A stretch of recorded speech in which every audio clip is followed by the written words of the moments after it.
بسم اللہ الرحمن الرحیم۔ السلام علیکم، آپ دیکھ رہے ہیں الف نیوز اور میں ہوں آپ کے ساتھ ماجد علی۔ شامل کرتے ہیں پاکستان اور دنیا بھر سے آن لائن ہیڈ لائنز۔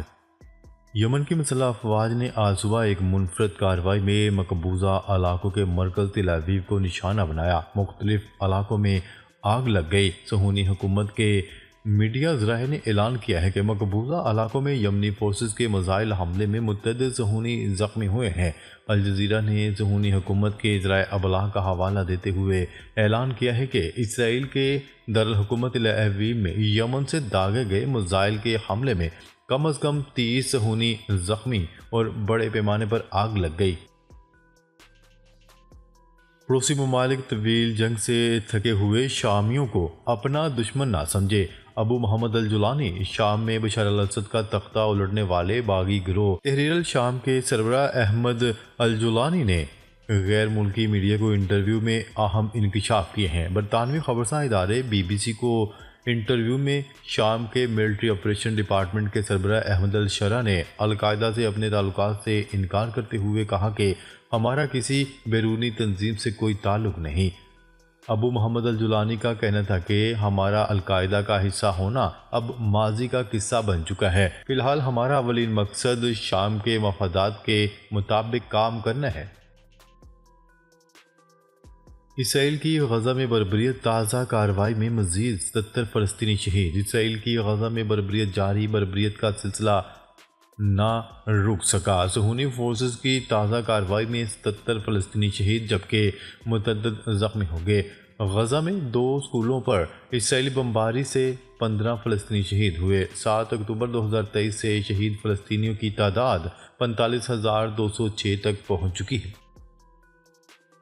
اسرائیل امریکہ اور برطانیہ کے ساتھ کھلی جنگ کی حالت میں ہیں۔ حوثی سربراہ یمن میں ایران کی حمایت یافتہ باغی حوثی ملیشیا کے سربراہ عبد المالک الحوثی کا کہنا تھا کہ ان کی جماعت اسرائیل، امریکہ اور برطانیہ کے ساتھ کھلی جنگ میں ہے۔ حوثی ملیشیا کے سربراہ عبد المالک الحوثی نے باور کروایا کہ فلسطینیوں کی حمایت میں بحیرہ احمر میں بحری جہازوں کو نشانہ بنائے جانے کا سلسلہ جاری رکھا جائے گا۔ سربراہ حوثی ملیشیا نے مزید کہا کہ الحدیدہ کی بندرگاہوں اور سینا میں 2 پاور اسٹیشنوں پر حملوں سے اسرائیل کو نشانہ بنانے اور فلسطین کی نصرت سے پیچھے نہیں ہٹا جائے گا۔ حوثیوں کے سربراہ نے ان حملوں میں 9 افراد کی ہلاکت کی تصدیق کی۔ فرانس اپنی فوج افریقی ملک سے نکالنے پر مجبور۔ فرانس نے افریقی ملک چاڈ سے اپنی فوج کے انخلاء کا آغاز 2 جنگی طیاروں کی روانگی کے ساتھ شروع کر دیا جو کہ دارالحکومت انجامینا میں تعینات تھے۔ غیر ملکی خبرساں ادارے کی رپورٹ کے مطابق افریقی ملک چاڈ کی جانب سے فرانس کو 31 جنوری 2025 تک اپنی فوجیں واپس بلوانے کی الٹیمیٹم کے بعد فرانسیسی افواج نے انخلاء شروع کر دیا۔ روئٹرز کی رپورٹ کے مطابق 28 نومبر کو چاڈ نے ایک حیران کن اقدام کرتے ہوئے پیرس کے ساتھ دفاعی تعاون کا معاہدہ ختم کر دیا ہے۔ چاڈ کی حکومت خطے میں اسلام پسند عسکریت پسندوں کے خلاف جنگ میں مغرب کا اتحادی ہے۔ جرمنی کرسمس مارکیٹ میں لوگوں پر کارڈ چڑھانے کا واقعہ، سعودی عرب کا رد عمل۔ سعودی عرب نے جرمنی کی کرسمس مارکیٹ میں ہجوم پر گاڑی چڑھانے کے واقعے کی شدید الفاظ میں مذمت کر دی۔ تفصیلات کے مطابق سعودی عرب نے جرمنی کی کرسمس مارکیٹ میں ہجوم پر گاڑی چڑھانے کے واقعے کی شدید الفاظ میں مذمت کرتے ہوئے متاثرین سے ہمدردی کا اظہار کیا ہے۔ اس واقعے میں 2 افراد ہلاک اور 60 سے زیادہ زخمی ہوئے تھے جن میں 15 کی حالت انتہائی نازک بتائی جاتی ہے۔ گولان کی پہاڑیوں پر امن فوج کے قیام میں 6 ماہ کی توسیع۔ اقوام متحدہ کی سلامتی کونسل نے گولان کی پہاڑیوں پر امن فوج کے قیام میں 6 ماہ کی توسیع کر دی۔ غیر ملکی خبرساں ادارے کی رپورٹ کے مطابق روس اور امریکہ کی طرف سے مشترکہ طور پر پیش کی گئی قرارداد کو کونسل کے تمام 15 ارکان نے متفقہ طور پر منظور کر لیا۔ اقوام متحدہ کی سلامتی کونسل نے اسرائیل اور شام پر 1974 کے معاہدے کی مکمل تعمیل کرنے کی ضرورت پر زور دیتے ہوئے زیادہ سے زیادہ تحمل کا مظاہرہ کرنے کا مطالبہ کیا ہے۔ امریکہ کی تائیوان کے لیے $571 ملین کی فوجی امداد کی منظوری۔ امریکی صدر جو بائیڈن نے تائیوان کے لیے $571 ملین کی فوجی امداد کی منظوری دے دی۔ وائٹ ہاؤس کے مطابق جو بائیڈن نے تائیوان کو دفاعی سامان، خدمات اور فوجی تعلیم و تربیت کے لیے امداد کی منظوری دی ہے۔ امریکی محکمہ خارجہ کی رپورٹ کے مطابق امریکی حکومت نے مصر کو $5 ارب کی فوجی سامان کی فہرست کی فروخت کی منظوری بھی دی ہے۔ کرد عوام کے لیے تحفظ شام کے محفوظ مستقبل کے لیے بہت اہم ہے، جرمنی کا بڑا پیغام۔ جرمن وزیر خارجہ نے کہا ہے کہ کرد عوام کے لیے تحفظ شام کے محفوظ مستقبل کے لیے بہت اہم ہے۔ انقرہ میں ترک ہم منصب حقان فدان سے ملاقات کے دوران انہوں نے کہا کہ کردوں کے لیے سلامتی شام کے آزاد اور محفوظ مستقبل کے لیے ضروری ہے۔ صحافیوں سے گفتگو کے دوران جرمن وزیر خارجہ نے کہا کہ شام میں کرد فورسز کے ساتھ کسی بھی کشیدگی کے خطرے سے خبردار کرتے ہوئے شمالی شام میں ترک افواج اور انقرہ کی حمایت یافتہ جنگجوؤں کی شامی دفاعی فورسز کے ساتھ لڑائی میں تازہ تشدد پر تشویش کا اظہار کیا۔ حوثیوں کے میزائل حملوں کو روکنے میں ناکام رہے اسرائیلی فوج کا اعتراف۔ اسرائیلی فورسز کی جانب سے جاری بیان میں کہا گیا ہے کہ ہم یمن سے حوثیوں کے میزائل حملوں کو روکنے میں ناکام رہے ہیں۔ ایک میزائل کی اطلاع پر سائرن بجائے گئے، لیکن اسرائیلی ڈیفنس سسٹم حوثیوں کے میزائل کو فضا میں تباہ کرنے میں ناکام رہا۔ یمن کے حوثیوں کے ترجمان نے بیان جاری کرتے ہوئے کہا، اسرائیل پر میزائل حملوں میں فوجی اہداف کو نشانہ بنایا گیا۔ بھارتی جنرل بپن راوت کی موت ہیلی کاپٹر کریش کر جانے کی وجہ سامنے آ گئی۔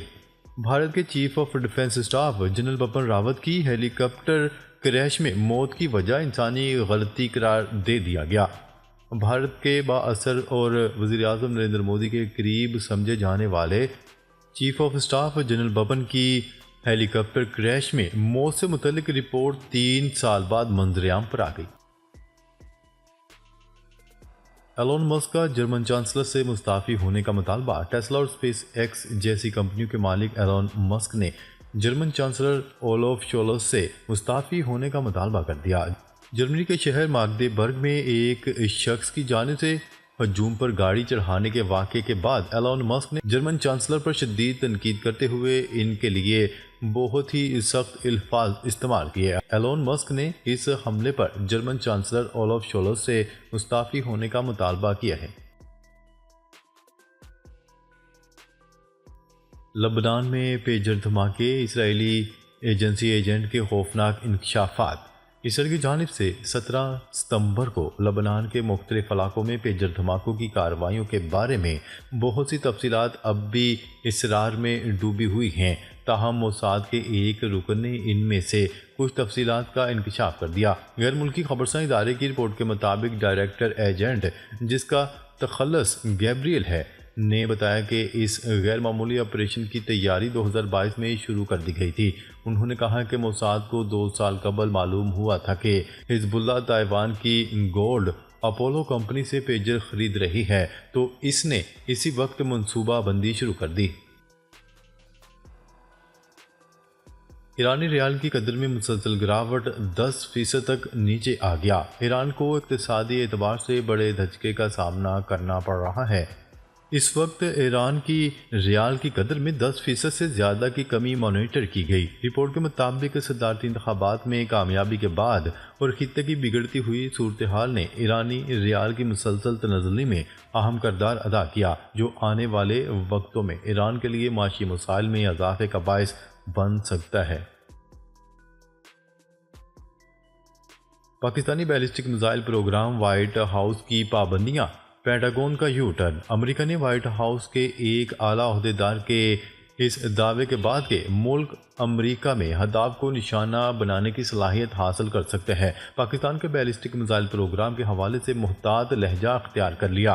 پریس بریفنگ میں پینٹاگون کے پریس سیکرٹری میجر جنرل پیٹ رائڈر سے جب پاکستان کی سرکاری میزائل ڈیولپمنٹ ایجنسی اور اس کے 3 نجی وینڈرز پر پابندیاں عائد کیے جانے کے بارے میں پوچھا گیا تو انہوں نے براہ راست تنقید سے گریز کیا۔ پیٹ رائڈر نے پاکستان کی فوج کے ساتھ پینٹاگون کے دیرینہ تعلقات پر زور دیتے ہوئے کہا کہ ہم خطے میں ایک پارٹنر کے طور پر پاکستان کی قدر کرتے ہیں اور ماضی میں انسداد دہشت گردی کی کوششوں پر پاکستان کے ساتھ مل کر کام کیا ہے۔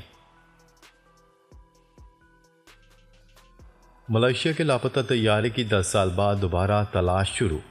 ملائیشیا نے پراسرار طور پر لاپتہ ہونے والے ملائیشین طیارے MH370 کی تلاش دوبارہ شروع کر دی۔ ملائیشین وزیر کے مطابق جنوبی بحیرہ ہند میں ایک نئے علاقے میں طیارے کو تلاش کیا جائے گا۔ امریکی کمپنی کی جانب سے نئے علاقے کی نشاندہی پر دوبارہ تلاشی کا فیصلہ کیا گیا۔ یونان میں تارکین وطن کی ایک اور کشتی کو حادثہ، متعدد افراد ہلاک۔ یونان میں تارکین وطن کی ایک اور کشتی حادثے کا شکار ہو گئی، جس کے نتیجے میں مزید 8 افراد لقمہ اجل بن گئے، جبکہ 18 کو ڈوبنے سے بچا لیا گیا۔ بین الاقوامی خبرساں ادارے کی رپورٹ کے مطابق تارکین وطن کی کشتی ڈوبنے کا تازہ واقعہ گزشتہ روز مشرقی یونان کے جزیرے روڈز کے قریب پیش آیا۔ پاکستان چاول برآمد کرنے والے ممالک کی فہرست میں چوتھے نمبر پر آ گیا۔ ملک میں چاول کی پیداوار میں بڑا اضافہ ہو گیا۔ پاکستان چاول برآمد کرنے والے ممالک کی فہرست میں چوتھے نمبر پر، جس کی وجہ سے پاکستان دنیا بھر میں چاول پیدا کرنے والے ممالک کی فہرست میں 14ویں اور برآمد کرنے والے ممالک کی فہرست میں چوتھے نمبر پر آ گیا۔ ماہرین زراعت کا کہنا ہے کہ دنیا کے چاول درآمد کنندگان بڑے ممالک میں ایران، نائجیریا، فلپائن، چین اور انڈونیشیا شامل ہیں۔ AI کے اثرات، گوگل نے مزید 10% ملازمین کو فارغ کر دیا۔ آرٹیفیشل انٹیلیجنس کے آنے کے بعد سرچ انجن گوگل نے ایک بار پھر بڑی تعداد میں اپنے ملازمین کو نوکریوں سے فارغ کر دیا۔ غیر ملکی خبرساں ادارے کی رپورٹ کے مطابق گوگل نے اس بار اپنے انتظامی عہدوں سے لوگوں کو فارغ کر دیا۔ گوگل نے ڈائریکٹر اور نائب صدر سمیت 10% ملازمین کو نوکری سے فارغ کیا۔ ناظرین، اب تک کے لیے اتنا ہی۔ مزید خبریں لے کر بہت جلد آپ کی خدمت میں حاضر ہوں گے۔ تب تک کے لیے اپنا خیال رکھیے گا۔ اللہ نگہبان۔